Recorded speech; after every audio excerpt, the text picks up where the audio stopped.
Yeah. Cool.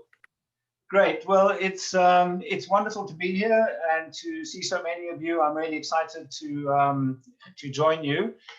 In fact, early this year, I was supposed to be in London and was supposed to be doing something similar in person, where I would have met a lot of you face to face, I guess. But those plans, well, you know what happened, right? I was actually on research and study leave, sabbatical leave for 6 months. And I had a lot of travel plans. I was going to be in Europe for a while. I was going to be at the ITFL conference. A whole lot of stuff all had to be cancelled, and ended up in lockdown in New Zealand, which was fine. I'm not complaining. But anyway, what's happening now would have happened a good few months ago. So I'm going to be talking about narrative inquiry in applied linguistics.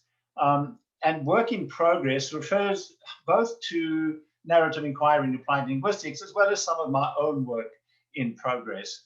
And I was going to share with you a few studies that I'm working on and just pick out a couple of bits of interesting pieces from those studies to show you what I'm thinking at the moment and decisions I'm making about those studies. But what I decided to do instead when I was preparing this was to focus on one particular study that I'm working on at the moment, mainly because it's a larger study and there are a number of issues that I am grappling with.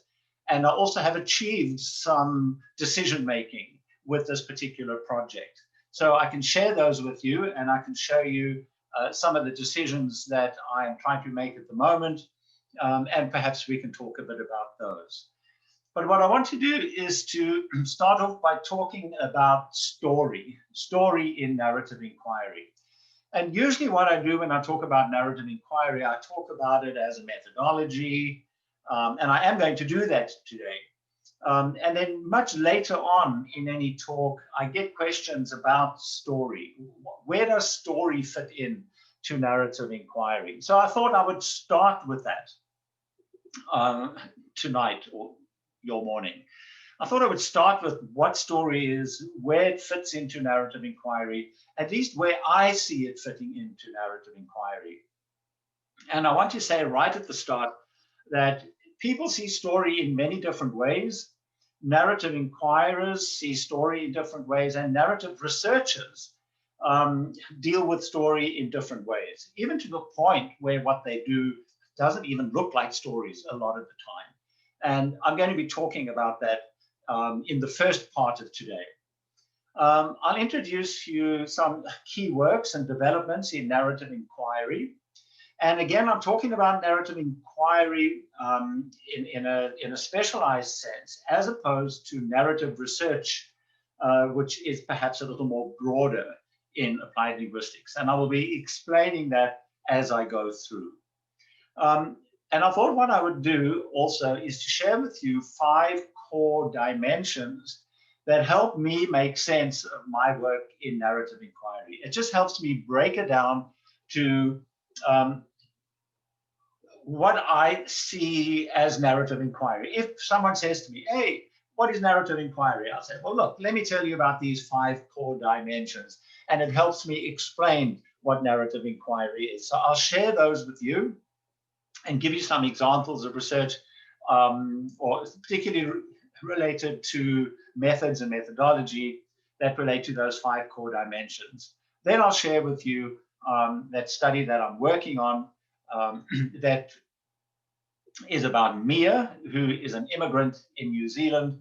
And I'll share with you some decisions I'm making about emotions in her immigrant life here in New Zealand. And then I'll come to an end with some conclusions. Okay, so that's the plan. I will talk first, and then I will have time for questions afterwards. I think that's what Jim said to me when we planned the meeting. Yes, yeah. So we'll go at around till about 10 o'clock, and then we'll move on to. Oh yeah, Q&A. I'll be finished before then. Thanks. All right, perfect. Thanks, Gary. Okay. If I can just make this a little. Okay, cool. So firstly, narrative inquiry has as its central concern the stories that narrators tell about their life experiences. So there are two key words already: stories and experiences, our life experiences. And that's what makes narrative inquiry, for me, narrative inquiry. It's all about the stories that narrators tell, and what they are telling is about their experiences of life, whether they are language teachers or language learners or immigrants or whatever the case may be.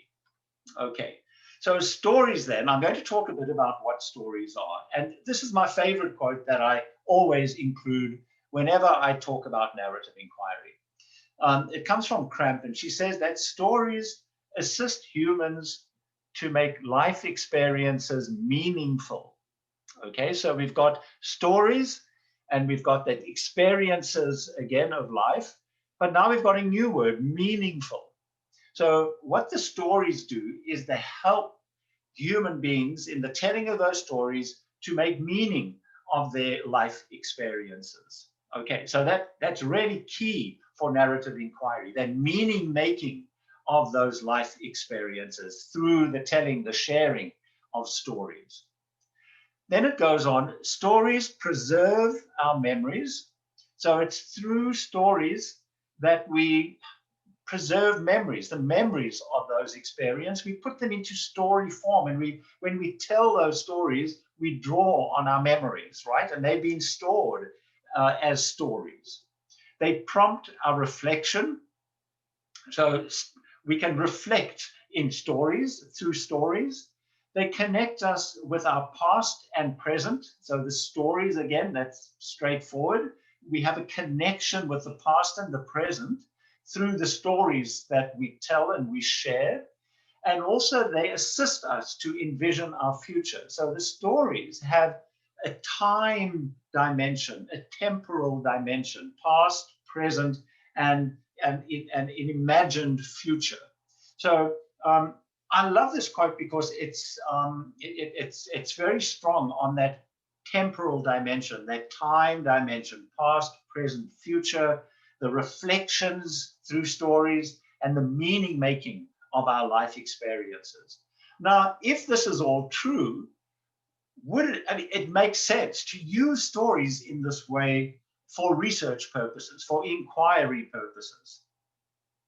Okay, but narrative inquiry, as I've just said, is much more than telling stories. It's the making meaning of the life experiences in the process of telling stories that's important.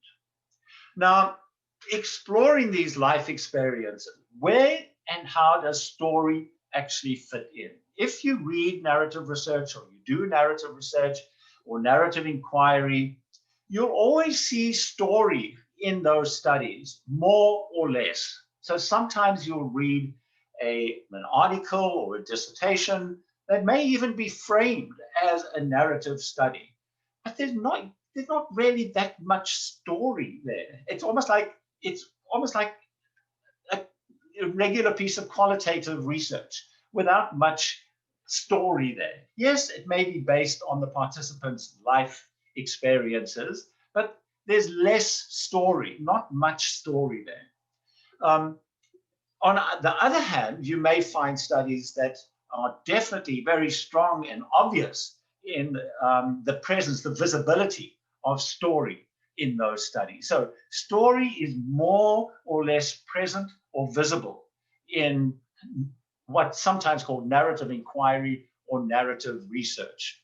So I want to say this right up front, because I sometimes question the work I'm doing and the work I'm reading, and I think, is this really narrative inquiry or narrative research? Because I don't really see story here, or if I do see story and the author, the researcher, claims it to be story, why do I think it's story? Or do I think it's story? Is it the way I see story? So I often wonder what my own opinion is, where and how much story should be in a piece of research for it to count as narrative inquiry for me. So stories then in the narrative inquiry process often are the stories that researchers collect. So the stories are in the data. So if you are doing interviews with someone, for example, in an interview, the participant may share a story that's part of the interview response. There may be a lot of other stuff in the interview that's not really a story, just yes, no answers to questions or short sentence answers to questions, but not really stories. So with narrative inquiry, stories can be in the data that is collected, whether they're interviews or they could be teacher journals or any other form of data. Stories in the narrative inquiry process can also be the stories that researchers configure into story form from the data, which may or may not have stories. So you could have a set of data that is non-story data, which the researcher can then configure into a story form. So the telling of the story will be what the researcher does by putting the data into a story form. Maybe the data is already in a story form, and then what the researcher does is to reconfigure that, to restory that into a research story as well. So these are the two main activities, I think, that narrative inquirers do with stories. They collect stories, often co-construct them, or usually co-construct them with the participants. So the stories are in the data, or they configure stories from the data, or there could be some combination of both. Okay, so just to recap, what I'm doing so far is I'm trying to emphasize and trying to show the centrality of stories in narrative inquiry. And there's a bit of a caution that sometimes you don't easily see the stories in narrative inquiry. And then it gets me to ask, is this really narrative inquiry or narrative research or not? Is it something else? Is it regular qualitative research, which also deals with the life experiences of the research participants? So what is story? To continue this discussion, story, of course, means different things to different people. So different cultures perceive stories in different ways. Different socioeconomic groups potentially tell stories, hear stories, see stories in different ways. Stories look different at different times, different ages as we grow, different generations, the stories look different. Perhaps different genders tell stories in different ways, and even different people tell stories differently. So you may have a group of friends, and when you get together and share stories, I'm sure you are aware that some people one person tells stories differently from the next person, and so on. And even one person can tell stories differently over time. So when we talk about story in narrative inquiry, we've got to be careful that we're not talking about one type of story. There are many different types of story, and these are just some of the possible ways in which stories can differ in terms of the people who tell and share stories. They differ in the following ways: in terms of the content or what they are about, and also their organization or the sequencing of their content, so how they are told. So if you combine this column with the column on this side here, so perhaps the content of what some cultures may share would be different from other cultures. The way that the organizing of stories takes place in some cultures may be different in other cultures, or at different times or different ages, and so on. So these two columns here are seen together. You should see them together.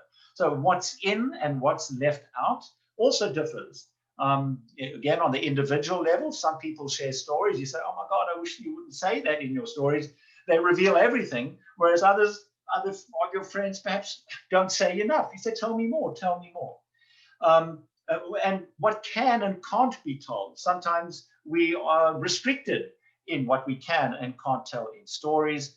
And of course, we have a broad range of semiotic resources to choose from in the telling of stories, not only language, but other paralinguistic options in terms of facial expressions and gestures and objects and colors and visuals and so on. There are many ways in which we can tell stories. So stories differ in many ways in terms of the way they're put together, the resources we use to put them together, and also because the people who put them together differ. So there's no one way that story is defined in narrative inquiry.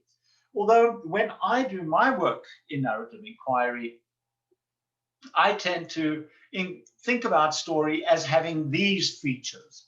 So when I'm doing a study and I say I'm doing narrative inquiry, I tend to want to have these features in the stories I include in my narrative inquiry. So firstly, the story should narrate experiences of the participants from the past or the future. The time is not that important, but it's about the experiences of the participants.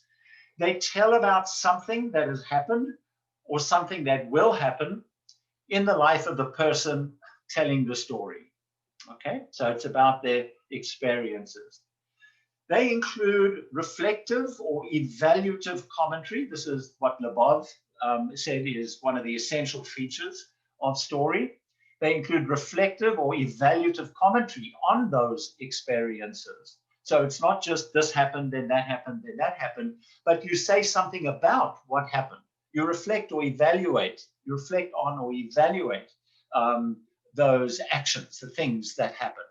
So the comments will portray emotions and beliefs associated with the experiences. Also, stories typically have a temporal dimension, a time dimension. In other words, something happens over a period of time, very much like a plot in a story, in a novel, for example. So stories would tend to have a temporal dimension. Things happen over time.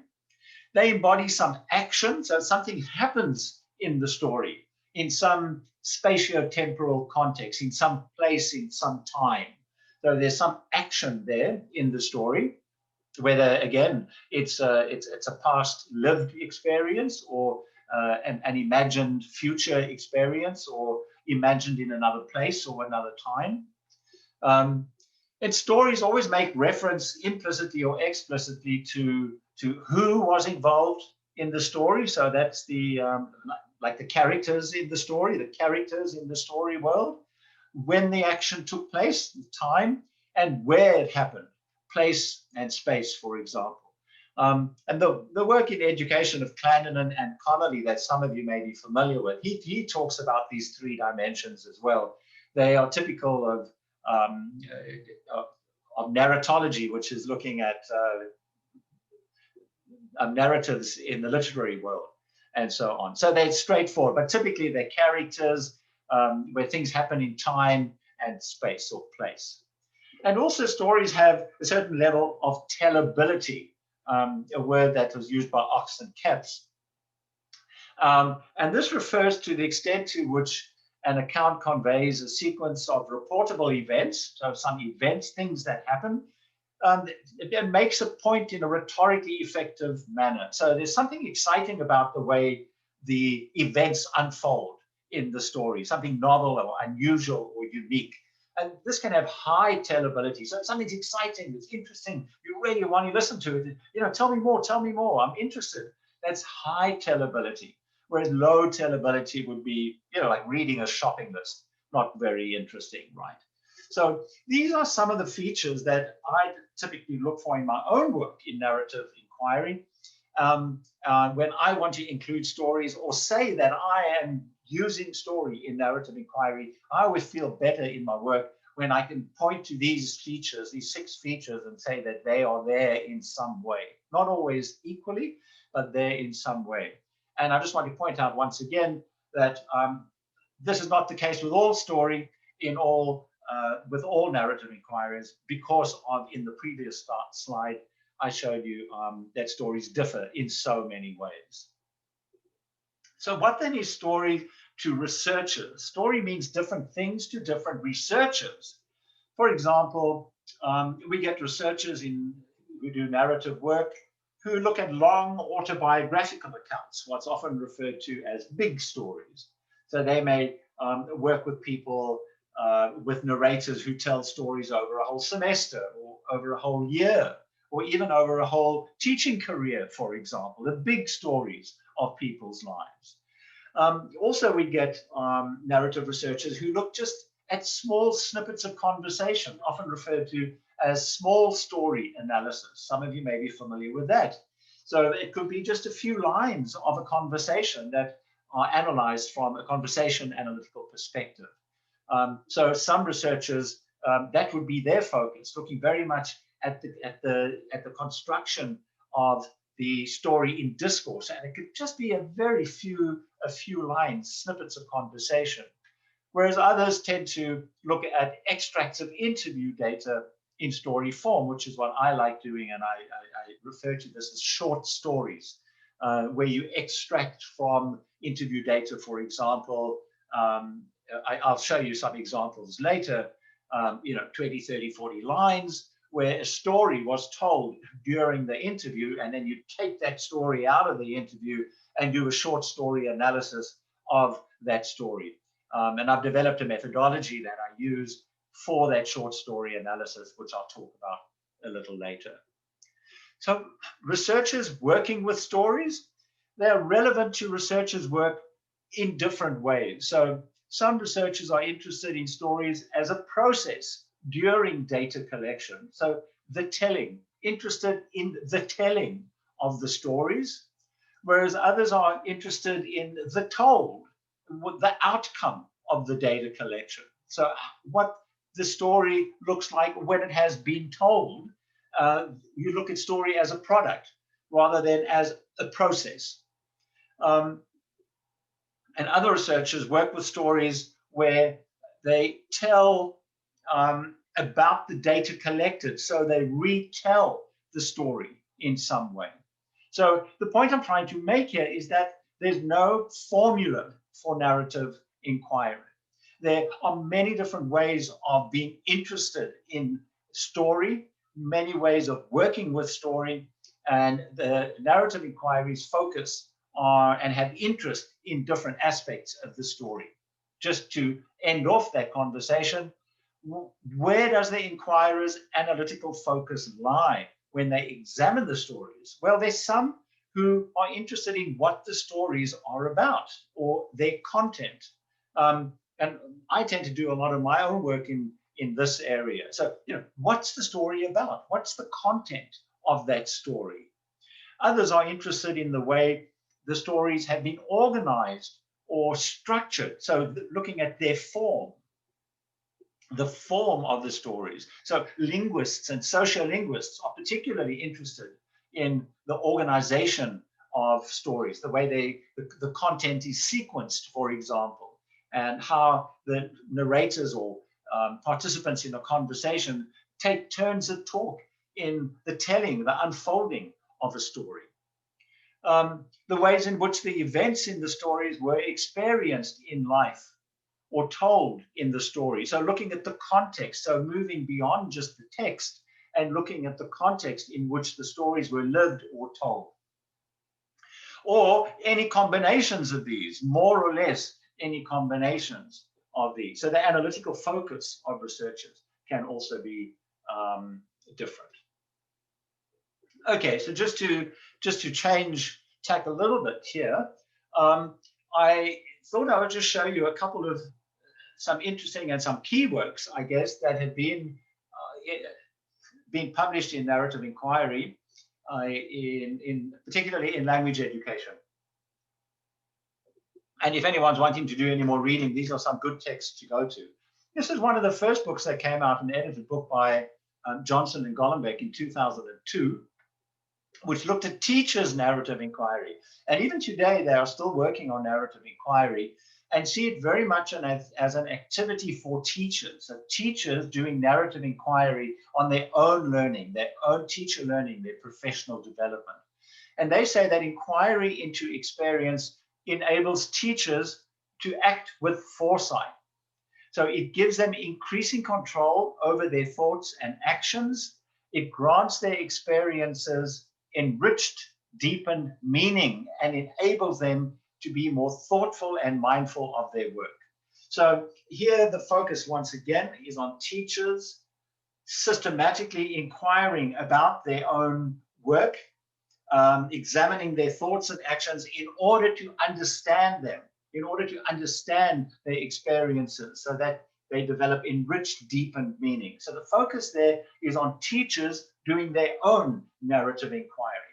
More recently, Johnson and Golombek have published work on how the teacher-educator can be a mediator in this process. So article 2017-2018, I think, where they show, looking at, from a sociocultural perspective, how teacher educators mediate this process of narrative inquiry for teachers.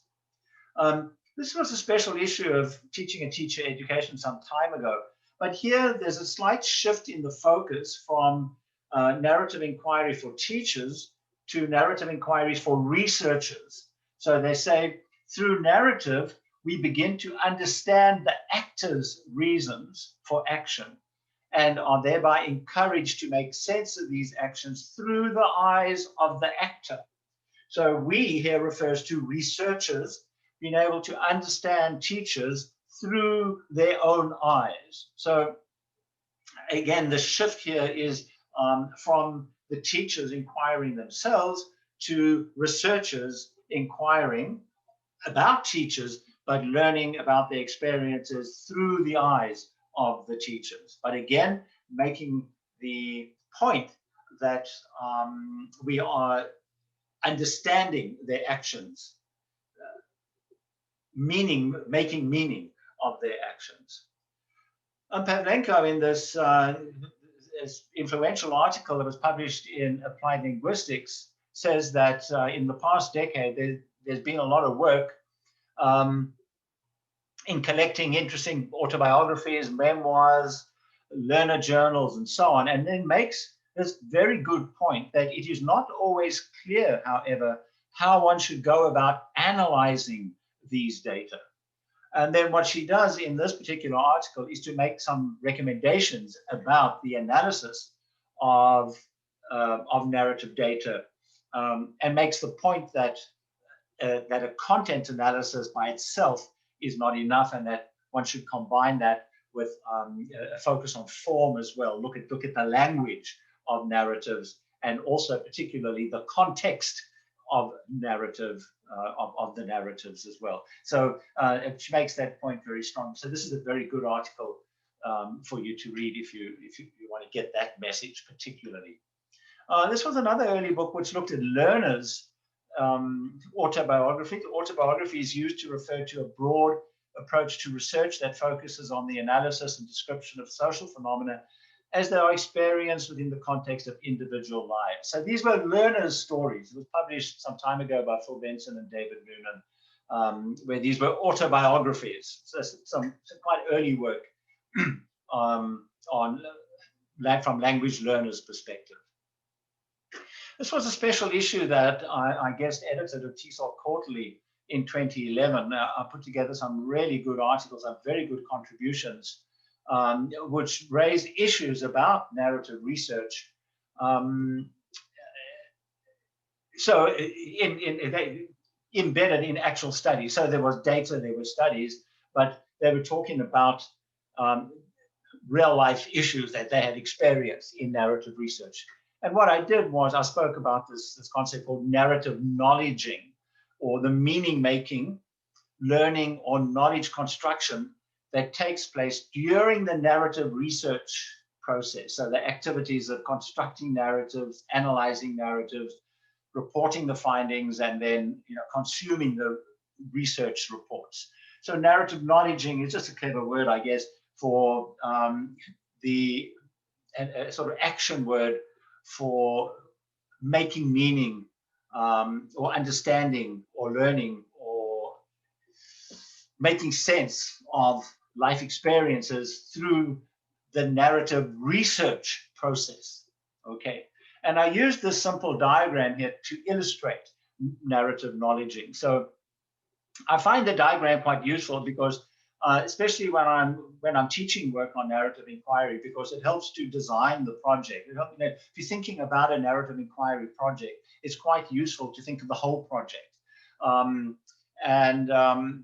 Not just how am I going to collect data, who the participants, how many, but to think of the whole project from beginning to end, and how that whole project is narrative or is not narrative, whatever the case may be. So here in this first block over here, you've got the narrator and the audience, which potentially the researcher. So if we had, I'm just making up a study here where we've got a teacher being interviewed by a researcher. Here we've got the interview taking place, and during that process, the narrator, in telling the story during the interview, is narrative knowledging, because they are making meaning of their experiences that they are telling about in the interview.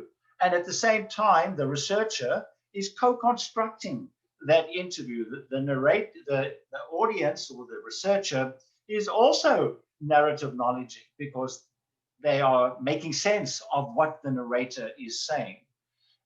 So during that interview, and I'm just using an interview, it could be any other type of narrative data collection, you end up with your narrative data, which could be an interview, which is then transcribed. You've got some narrative data text, for example, and then the researcher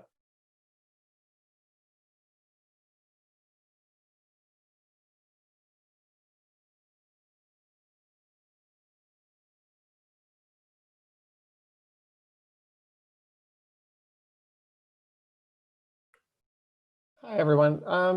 Looks like I'm just going to pause the recording for a second. I see. Okay. All right. So let me continue with this then. So I'm getting nervous now. I have to go quickly.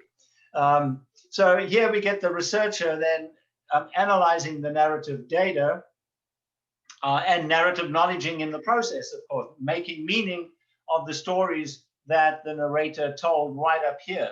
I mean, I've got these double arrows because you're going back and forth. And then, of course, when you write the research report, or you do a conference presentation, or you do a poster presentation, whatever the research report is, narrative knowledging takes place once again, because you are then revisiting that data and making sense of it once again. And then finally, there's an audience to that report, whether they're sitting in a conference room, or they're reading a journal article, or they're the examiners of a master's dissertation, whatever the case may be. And then that audience is also narrative knowledging. So it's just important that in conceiving a narrative inquiry project, that one considered all of these stages, these narrative knowledging stages, all the way through, and do the planning before the study and then during the study to monitor what narrative knowledging is taking place and whether it's appropriate, and so on. So I just find it a useful little tool, particularly, you know, when planning a project. This was I'm going to zip along now. This was a book that was published in 2013, where I had to write something in the introduction. There were, I think, 12, 13 chapters, and I tried to put together what the authors in the book, the edited book, what the contributors in the book had done in terms of analysis. And so I put together this figure to try and capture the different approaches to narrative analysis. And I think it actually worked quite well still, but I'm not going to go through it. There's a reference there if anyone is interested to go and read it, but it consists of these 8 dimensions, and more or less along each of these dimensions. So any one narrative study, you should be able to plot somewhere along these dimensions, more or less, to see what shape the study is, how narrative or more or less narrative. So I'm not going to go through that, but just wanted to point it out. Just very quickly, this book was an introductory book, we put together with Phil Benson and Alice Chick. For anyone wanting to start out on narrative inquiry, it's a nice introductory book. We looked at large database of studies in language teaching and learning, and had chapters on data collection, analyzing oral written data, multimodal data, and so on. So a nice introductory text. And then on the other end of the continuum, I guess, you get this very authoritative work by Defina and Georgopoulos, which is almost like an encyclopedia, very, very good work for those who want to get an in-depth look at narrative analysis. It's not focused on language teaching and learning. In fact, there's only one chapter on it, and that's my one. But it's very much focused on sociolinguistics, linguistic approaches to narrative analysis. A brilliant book, an excellent book. And talking about brilliant books, here's another one. This Thanks, Gary. Okay, you're welcome. This was a chapter I put together for this book, McKinley and Rose, on core dimensions of narrative inquiry. And I thought I would just quickly go through these core dimensions with you. There are 5 core dimensions, and as I said at the beginning, I want to do that in about 5 minutes. These dimensions just help me to sort of ground myself, to sort of break down what narrative inquiry is. And I can do it quickly because I've spoken about most of them already. So if you pay attention, I can zip through these really quickly. The first dimension, and these are dimensions or a continuum, right? So it's not this end or that end, but they're somewhere along this continuum. You've got narrative study and narrative inquiry. Towards this end of narrative study, this is focusing on the linguistic and organizational structure of narrative. So narratives as text are the object of study. So here in literature, this would be called narratology, for example. The focus is on what is narrative? What do narratives look like? How are narratives organized, right? Whereas towards this end, narrative inquiry is more narrative as method. The content of the narratives is what they are about. What are they about? What are they saying?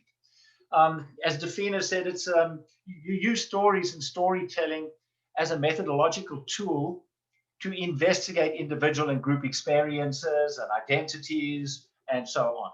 So I tend to base my work more on this narrative inquiry side, as do many language teachers and teacher researchers, for example, tend to be more on this narrative inquiry side. The dimension 2 looks at interaction, because a lot of stories are told in interaction. Of course, some stories are not. They're written in teacher journals or are put up on Facebook posts or something. But many stories are told in interaction. And on this end, the left side of the continuum, we've got stories as interaction. This is where stories take shape interactionally. Here, storytelling as doing social actions, such as constructing identity. So the focus is looking at how, through storytelling, you do social actions, such as construct your identities in the process of storytelling. And that's what you focus on, the interaction, how stories take shape interactionally. And your tools would come from discourse analysis and conversation analysis. So once again, social linguists are interested in this, linguists are interested in this side of the continuum. Here, this is what I've called stories from interaction. This is where you take an excerpt from some interaction, from an interview, for example, and then you say, what's going on in this story that I have extracted from the interaction? So the analyzed text is thus abstracted from the interactional data rather than analyzed as interaction. So you see the difference? You could do a content analysis of the story that's extracted from the interaction.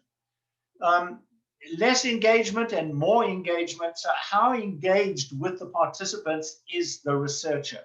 So on this side, here, there could be far less engagement. So when you do text analysis of some story data with no narrator contact, which is possible in some narrative research, you simply are analyzing some narrative text.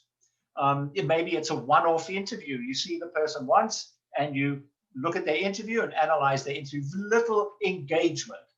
On the other hand, there's much more engagement. As Josselson says, narrative inquiry is inherently a relational endeavor, having a relationship with your participants, a relationship that is the essence of engagement in narrative inquiry. And Clannon and Connolly refer to being in the midst. So if you're doing a narrative inquiry with a teacher, it would involve spending time with the teacher, being in the school, being in the classroom, multiple meetings, number of interviews, living in the school, having a close relationship, much more engagement. This I've already spoken about, having doing narrative research on non-story data. So some interview responses, for example, that just answer yes, no, or give a one-sentence response. Some multimodal digital stories or visual narratives don't easily fit traditional conceptions of what story is.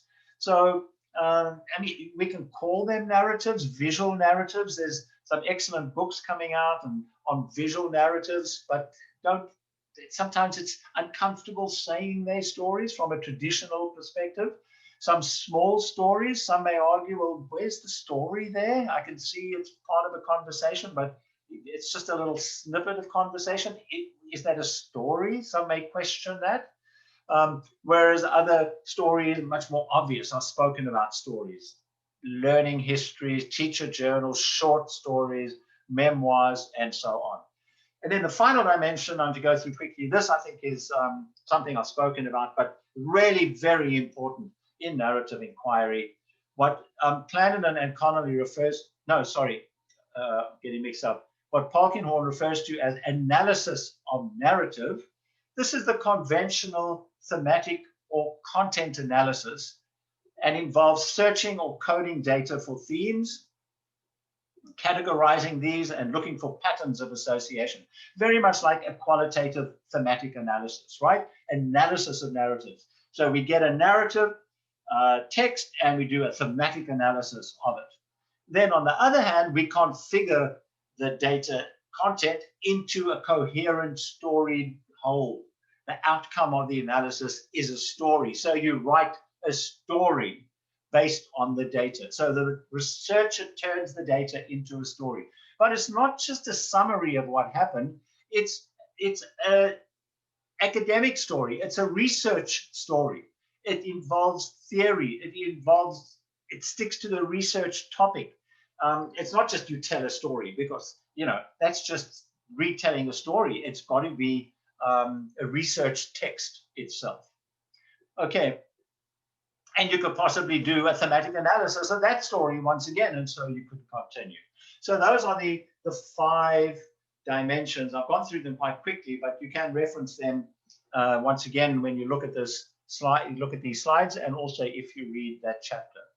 So for the last 10 minutes or so, you can ask me questions about this later too, if you wish. For the last 10, 12, 15 minutes, 10 minutes probably, I want to talk about some research that I'm working on at the moment and let you know some of the decisions I've made and am making about this research. So about 20 years ago, I was living and working in South Africa, where I'm originally from. And I then moved to New Zealand to work at the University of Auckland. And that was me on my way in 2001. When I arrived in New Zealand, I was looking for a research project. I was given funding by the university as a new staff member. And so I thought it would be interesting to continue some of the work I was doing in multilingual institutions, particularly education and other multilingual institutions in South Africa.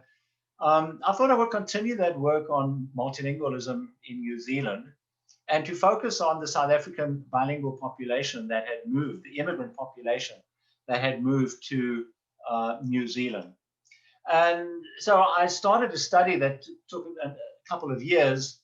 And I looked at the Afrikaans-speaking, the Afrikaans-English bilingual immigrant population that moved to New Zealand. I did a set of interviews, I think about 28 interviews up and down the country, looking mainly at the identity and language experiences of these Afrikaans-English, Afrikaans being one of the previous official languages, it still is one of the official languages of South Africa, and one of 11 official languages of South Africa. And I was interested in the experiences of immigration, of language use, of identity changes, and so on. So this first set of articles, there were a number of others from this study, looked at that topic. One of the questions I asked in the interview was, just before you left South Africa to move to New Zealand, what were your pre-departure thoughts about your changing identity or your potential changes to your identity and your language, any language concerns that you had? And they found it quite a hard question to answer, actually. So I thought, oh, let me apply for more funding. And what I can do is I'll go to South Africa and I will interview immigrant or pre-immigrants who were planning to move from South Africa to New Zealand.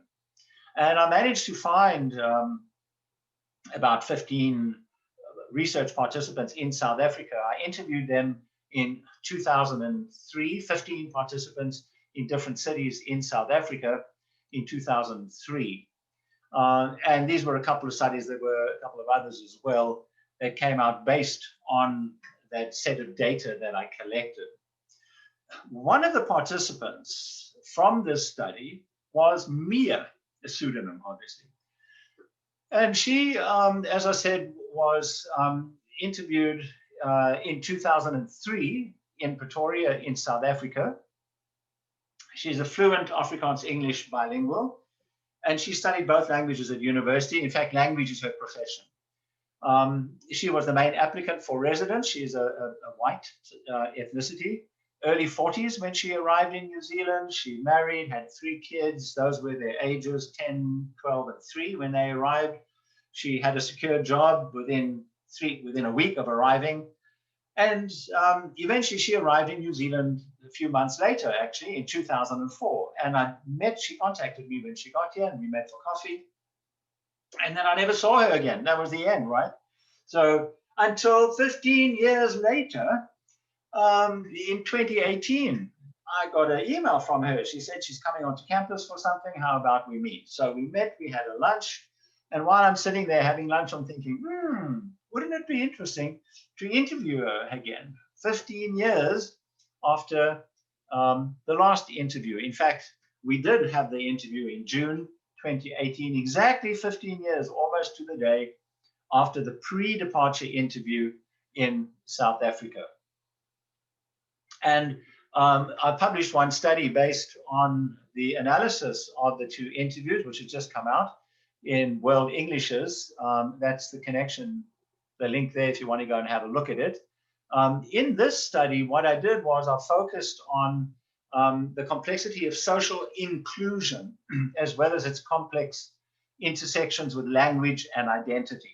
So I was interested in retrospectively firstly, her anticipation of social inclusion before she left South Africa, which I got from the first interview, and then retrospectively looking back at 15 years, how social inclusion and language and identity had all intersected in her life over the past 15 years.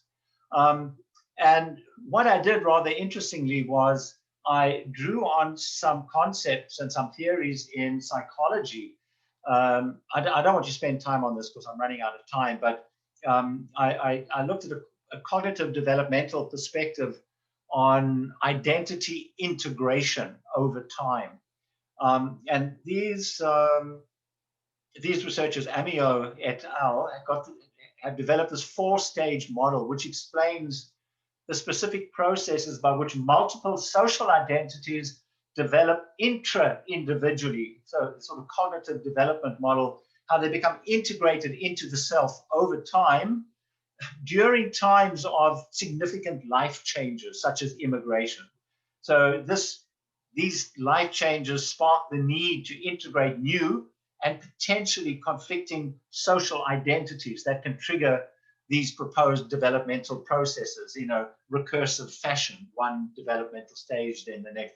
And I thought it was really interesting theory to have a look at her development, identity development, and the integration of her identities, her social identities over the 15 years. So quite simply what I did was I used these 4 stages, these concepts, sort of deductively used them as themes to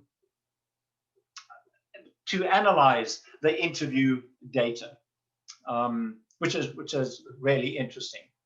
But during this time of life transition, we experience these identity changes and so on, but they're also very emotional times. So in analyzing the data, I was noticing a lot of emotion in the data. And there's been a call to look at the second quote here, that the intersection between emotions and identity is another topic that needs further research. And other authors like Barcelos, for example, have said emotions are significant aspects of identity. Emotions are inextricably tied to identity. So I was interested in looking at how, in the story she told, in her interviews, how her emotions are related to her identities that are being shaped and reshaped over time, over a long time, 15 years. So how was I going to explore then this relationship between emotions and identity? So this is the study I'm working on, right? How was I going to explore this relationship? So the data I've got are these 2 long interviews, 15 years apart. So the one option then is to do a theoretically informed thematic content analysis, searching for emotion themes. So that seems a reasonable thing to do. So I've got all this data, I can do a thematic analysis, searching for themes to do with emotion. So as I've got in this final bullet point, identifying and interpreting explicit expressions of emotion, such as I felt scared. So I could look for these explicit expressions of emotions, or to identify and interpret implicit potential emotional experiences, like immigration will definitely affect my identity. This is something she really said in the pre-departure interview, will definitely affect my identity. So implicitly, there may be some emotional aspect to that comment. I mean, how's she going to feel about that would be interesting. So what makes this narrative then? I'm thinking this is a narrative project. What makes this narrative? Where's the story? How do identity, emotion, and story intersect in this project? So what I've been working with for some time, and here's a reference if you are interested, is with this idea of short stories. So short stories are data in story form that are extracted from a larger set of data, such as conversations, interviews, written narratives, digital, multimodal stories, and so on. So it's a story that's extracted from interaction. And these are analyzed for their content and also scales of context. So if any of you are working on any interview data, this is a nice approach to look at interview data, short story analysis. So looking at the content, and I ask who is in the story, where is the action of the story taking place, and when is the action taking place, who, where, and when. And by scales of context, I look at the micro context. So what's happening, let's say, in a classroom, and then moving out to a sort of meso community school level, and then at the macro context as well, more sort of ideological context, broader, sort of government curriculum development, teacher education, broader, much broader macro context. So here's an example of a short story. I'm not going to read it, but here's just to show you what one looks like. This was from her pre-departure interview where, she was talking about identity. She says, what I was thinking in the beginning, because you are floating, you are almost floating in the beginning years when you're an immigrant, right? She's thinking about her identity. You're trying to find yourself in the workplace. So that's just what a short story looks like. But the more I looked at this data, this is where I'm now, what I'm doing now. So the more I looked at the data, I thought of, doing a rational interpretation, which is what I've just explained, right? Thematic analysis, versus a more emotional response to the data. So how did the story make me feel? So not what it meant from a rational, researcher perspective, but how did it make me feel? Now, remember, I'm also an immigrant. I'm also from South Africa. So how did I respond emotionally to the data? We don't really do that in applied linguistics very much. We always tend to analyze text from a rational perspective, basing it on the theories we read. I don't think I've come across any research where the researcher says, this is how it makes me feel, rather than this is what it means. A lot of research has been done in this in marketing, of course, and advertising, where the marketing people want you to feel emotional when you see an advert or a commercial on TV. They want you to feel sad or happy or inspired to go and buy something. And research is done on that. But we don't really do that in applied linguistics. We don't share our emotions. I imagine submitting an article and the reviewer will say, what does it mean? You're just telling me how you feel. What's that got to do with it? But then also, of course, to interpret those feelings. So it's not just how you feel, but trying to make sense of those feelings in light of Mia's experiences and the research topic, of course. So the inquiry is still about Mia's experiences, but interpreted through and foregrounding my emotional responses to those experiences, while not neglecting my rational interpretation. Okay? But why me? Why is it me doing that?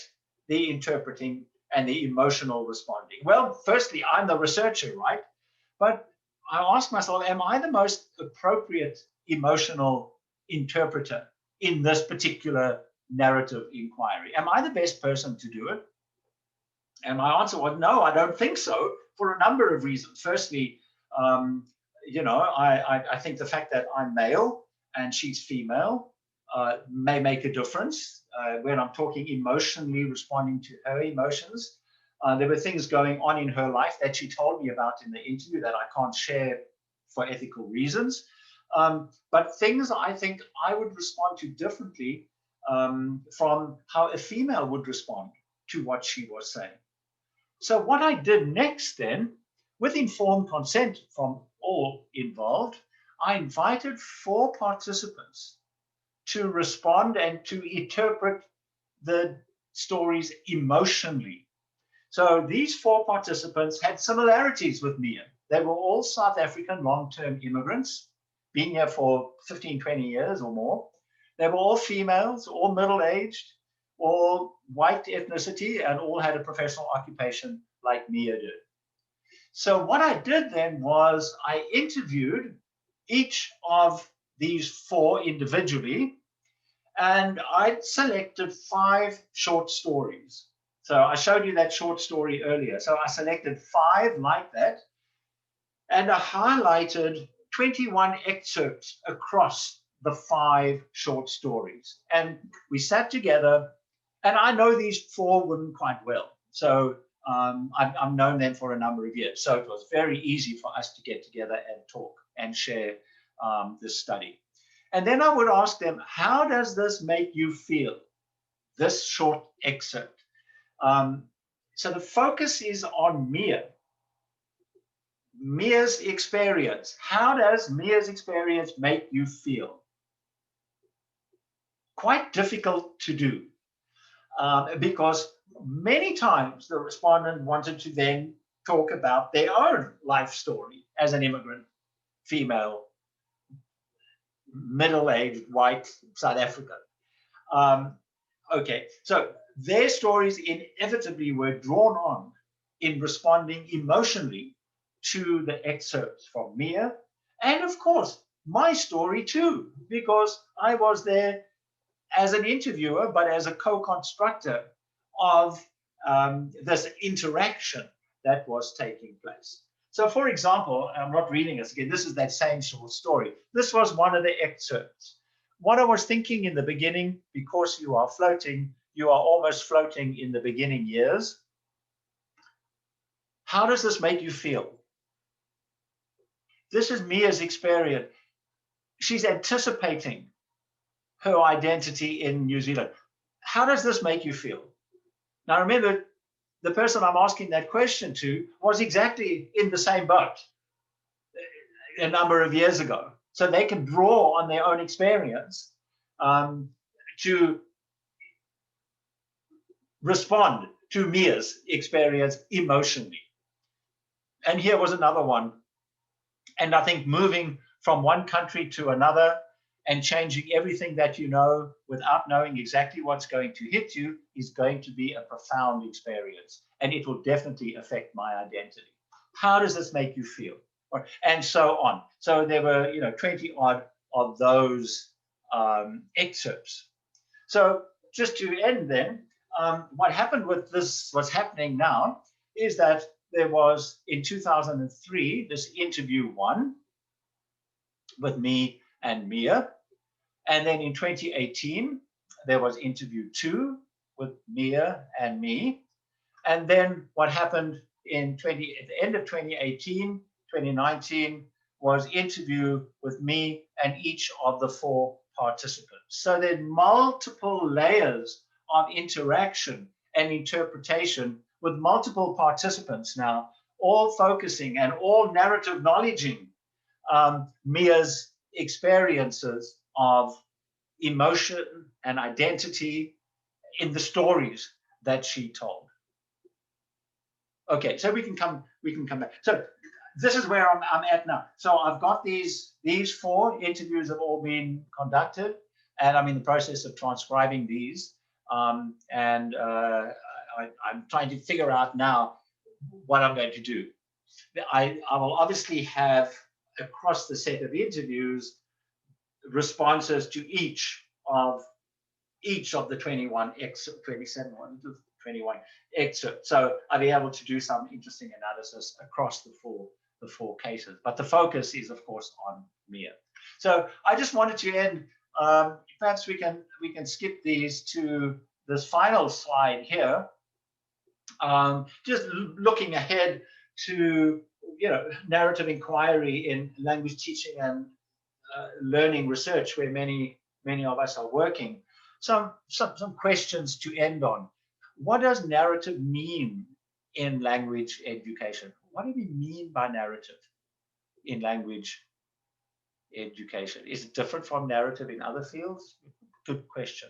How is language teaching and learning narrative activity?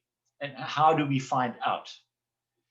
How is narrative inquiry distinct from other qualitative methodologies? What makes narrative inquiry distinct from other qualitative methodologies? Probably got something to do with story.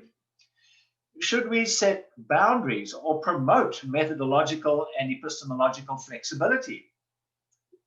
So should we say this is narrative, or should we be more flexible and promote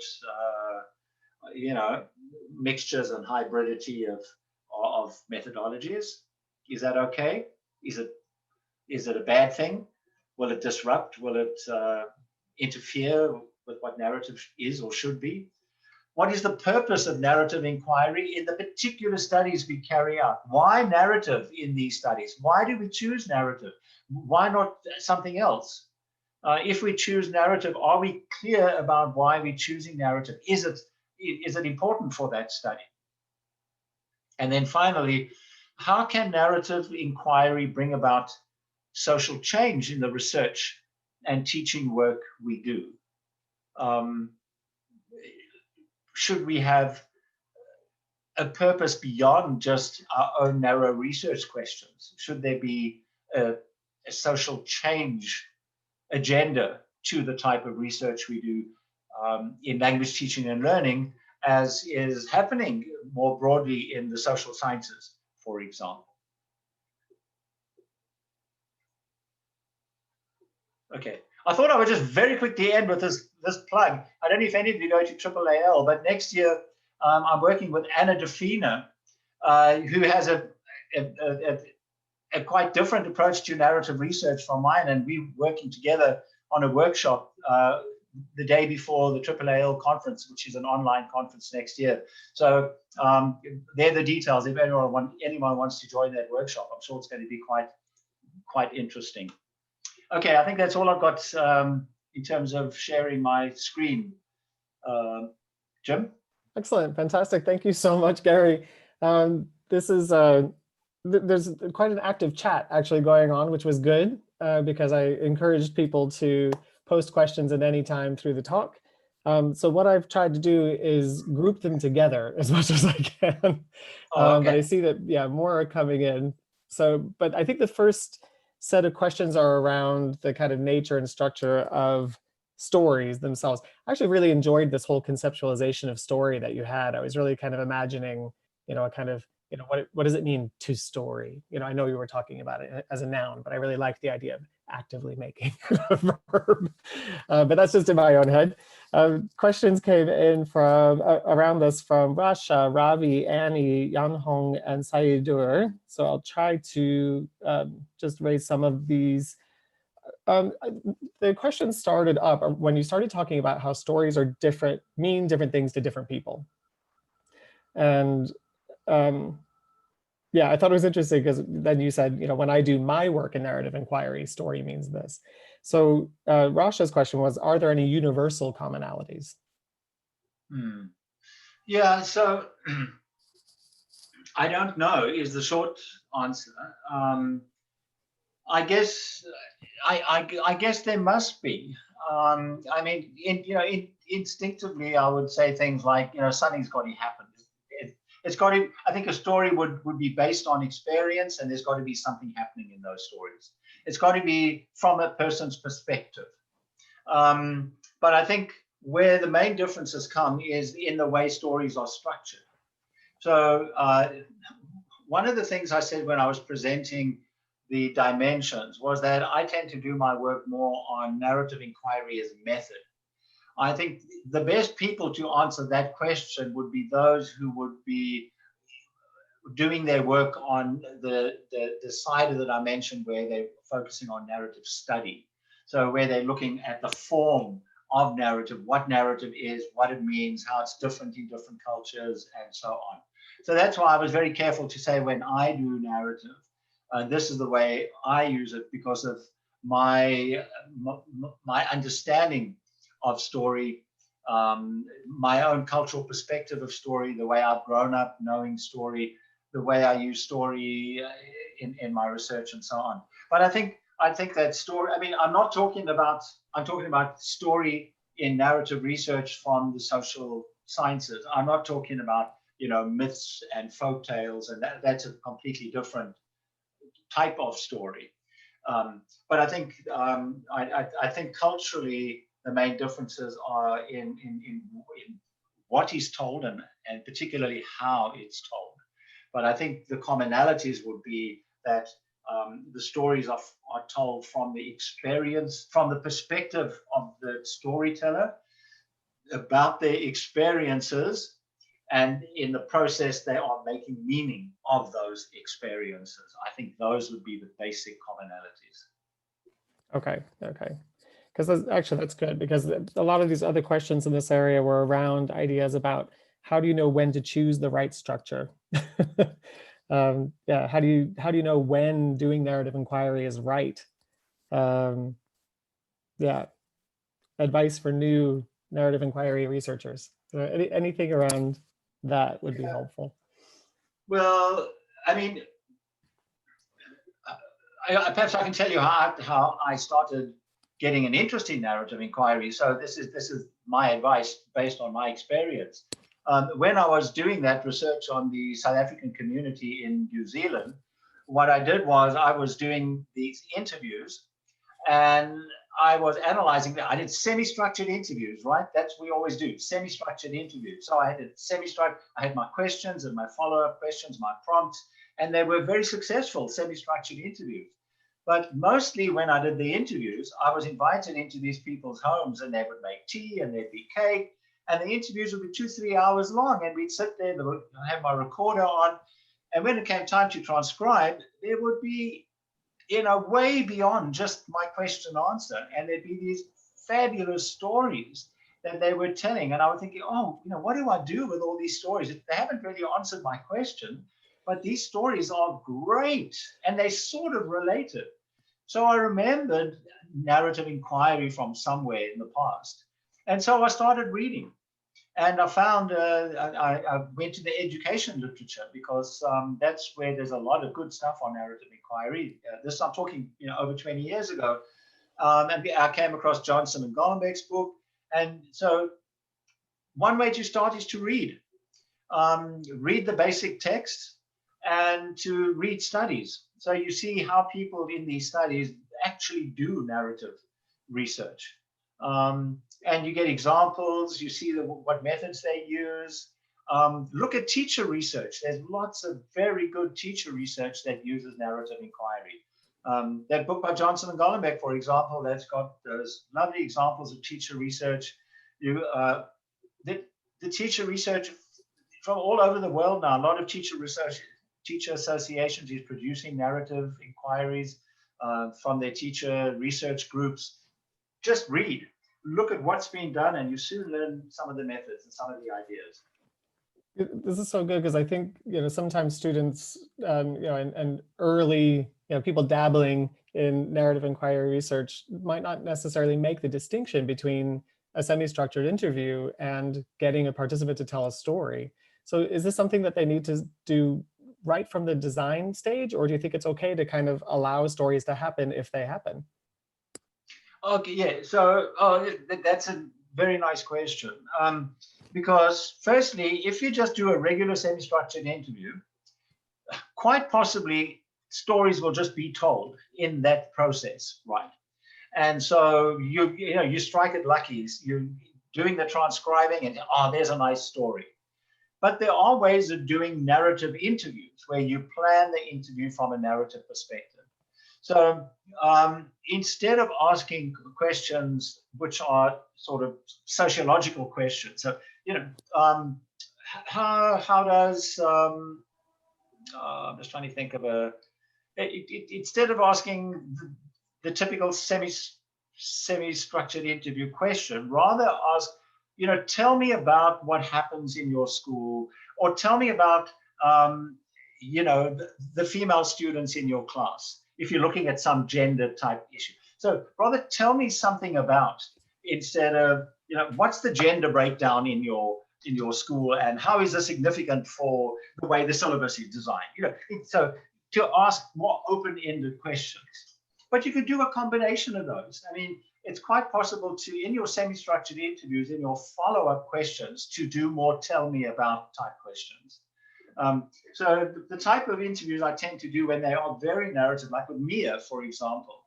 And I went to her house for that second interview and we spent 2-3 hours there. But I basically had on one piece of paper 4 or 5 headings. And I said, in the course of the next few hours, I want to cover those topics. And I had it down. She knew I was doing an interview, so I don't mind putting the piece of paper down. I'm not pretending it's anything else. So I put the paper down between us. And I keep looking at it to say, have I covered this? Oh, tell me a bit more about, how are your children doing? They finished school. What are they doing now? Sort of tell me about how it went when they were in their final years at school. I was interested in their language use, for example. So this sort of tell me about is a nice way to get the stories going. Just the final part of your question is, even if you do semi-structured interviews and there are no stories there, part of the narrative inquirer's job could be to write stories about the information in the interviews. So it's not just summarizing the interviews in a story form. Those stories that you reconfigure, that you retell, are very difficult to do because you've got to make sure that they include your theoretical perspective that's informing your study. They've got to focus on your topic that you are focusing on. Plus, they've got to be based on the experiences of the narrator. So, you know, they've got to be very well put together, these stories. Okay, okay. This is actually fantastic because it leads into this next set of questions. I've got a few groups of questions on things related to analysis and translation, but this leads nicely into some questions around kind of ownership of the story, and also Annie's question about what gets left out from the stories, as well as Diane's question about, you know, cultures that retell stories. Yeah, speaking to the who, what, when, thoughts, what we do with that around thinking and writing simultaneously. So I think the question that I could use to put all this together really is around, is the story still, this is from Lu Yao, is the story still the participant's story, or is it something that's kind of co-constructed with you as a researcher?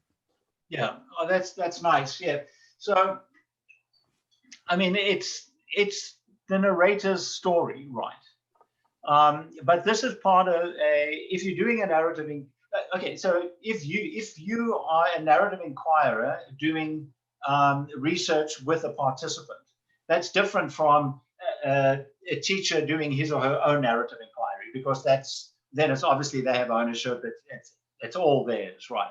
But if you are a researcher doing a narrative inquiry with a research participant, or 2 or 3 or 4 or 5, because you don't only have to have one participant, you could have more.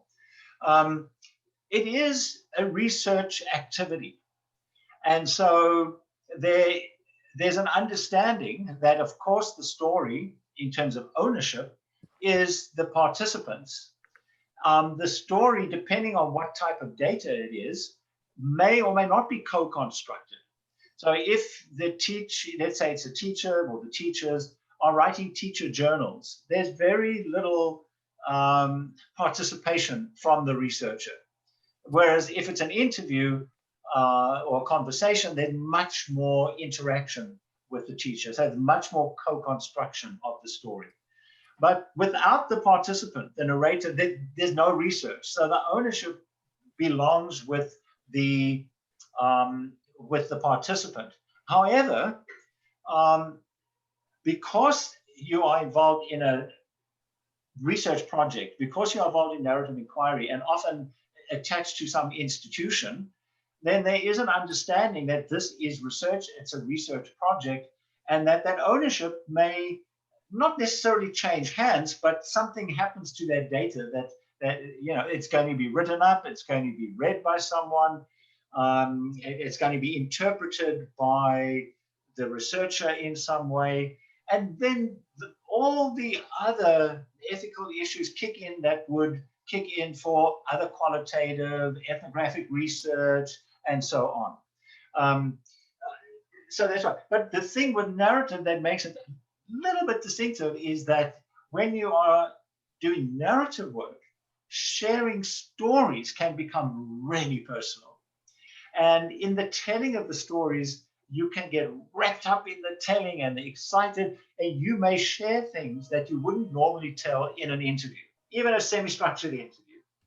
And so it's always good to go back to your participants with the data, the transcription, and with your interpretation, if possible, if they want it as well. You offer it to your participants. Because with narrative, as I said, sometimes things are said in the heat of the moment, in the heat of the telling. You know, we do that, even if you haven't had a glass of wine. Sometimes when you're interacting and you're talking, and you know, the next morning you think, oh my God, you know, I shouldn't have said that, just because it's so much storytelling and it's been excitement and so on. Yeah, I think this is really important to around the acknowledgement of the kind of inherent biases that we have and our own subjectivities and doing qualitative research. But yeah, I mean, kind of, it almost feels like stepping it up a bit with narrative inquiry. Yeah, that's right. So I've got a lot of other really interesting questions here. One from David Palfreman around what's the data with Mia translated and how did that affect what you had? Oh no, the interview was in English. Okay. She's she very proficient English speaker. She's, she's equal, Afrikaans English bilingual. She's studied English at university and works in English. She's a professional technical editor in English here in New Zealand. So, okay. So no translation issues there. No, we did. I mean, there was a little bit of code switching during the interview, just for fun, but not because there wasn't any misunderstanding or whatever. But she's fluent in. As I say, and probably not anything unnatural between two South Africans. Yeah, that's right. I mean, that's absolutely right. Some other questions around action research and narrative inquiry, kind of which feeds into which. This is from Claudia. I think actually just looking at the time, if it's all right, everyone, because I've got a group of questions around analysis and narrative analysis. Because you did mention content analysis of a story, you mentioned thematic analysis of particular dimensions of the story. And Katerina had the question, if you have any particular examples around analysis of narratives or narrative analysis. So yeah, maybe the differences between. Yeah. Okay, so I can just tell you quickly. I did a study with Phil Benson and a couple of others in Hong Kong, where it was looking at study abroad students from Hong Kong who went. It was a big study. There was a team of us working. But what we did with this study was for each 40-something participants, before they left Hong Kong, and they went for various lengths of time. It's a very complicated study. There was a pre-departure interview, and there was, when they returned, there was a sort of post-sojourn interview. There was supposed to be stuff in between, didn't really happen. So there were these two interviews, not very narrative, but anyway, there were these two interviews. So what we did, we had 41 sets of 2 interviews, and we were each given, say, 10. Then what we did with these interviews, we did a thematic analysis of these interviews to see what the main themes in these, we were focusing on second language identity and study abroad.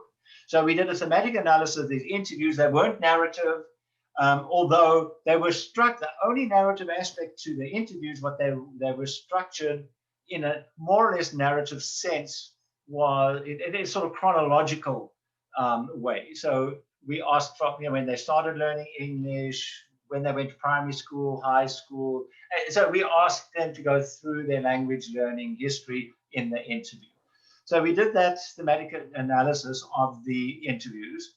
We came up with a set of themes, sort of categories that were quite important or quite relevant to second language identity in study abroad contexts. Then what we did was we took those themes, we got those themes in our head, and then we took the 2 sets of data, the 2 interviews, and working with those themes and the 2 interviews, we wrote a 2,000-word narrative based on the experience of the participant, focusing on the themes most relevant to that participant. So, and then what we did was, we then did a thematic analysis of those narratives, of those 2,000-word narratives. So there was a cycle of a raw data thematic analysis to get some ideas, to get some themes. We used some of those themes to construct, that is the narrative analysis, to construct the 2,000 words. So we had 40-something 2,000-word narratives. And then we did a thematic analysis of those narratives that we had constructed. And it was all put together in a book. I mean, there's a whole book written about this. Narrative, I can't remember what it's called, Narratives of Second Language Study Abroad, something. But if you want to look at that book, you can see the examples of the 2,000-word narratives written, where the narratives eventually were beautifully constructed, focusing on the themes, on the topic, informed by the theory that we had used on identity, and it explains the methodology that we use. But the stories themselves are very readable, but also very much research stories, not just summary what they did on study abroad. So that was a nice example where we had a distinction between analysis of narratives and narrative analysis, but did both in the same study. Gary, that's brilliant. Well, yeah, I think actually looking at these examples really is the way to go, because otherwise, being able to kind of differentiate between types of analysis kind of theoretically doesn't really make sense. You have to apply it to the stories themselves, the situation. This does link nicely to some other questions, but I'm conscious of the time, and I recognize that really we're out of time. So yeah, so apologies, Dahlia, Joanna, Jason, wonderful questions and other comments too from other participants. So thank you for those, and thank you everyone for joining.